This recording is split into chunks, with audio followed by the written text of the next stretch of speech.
Yeah, that's exactly what happened. He ate the rug. He didn't just bite it or pee on it.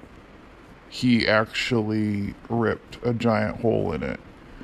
And holy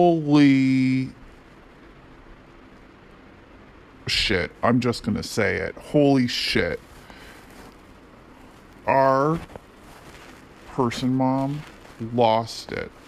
She could not get over the hole in the rug, and I was just like, Jesus Christ, get over it. The dog is stupid. You should have known when you brought him home this summer, it was all going to be like this from now on. And if you ever looked at my face when he walks by,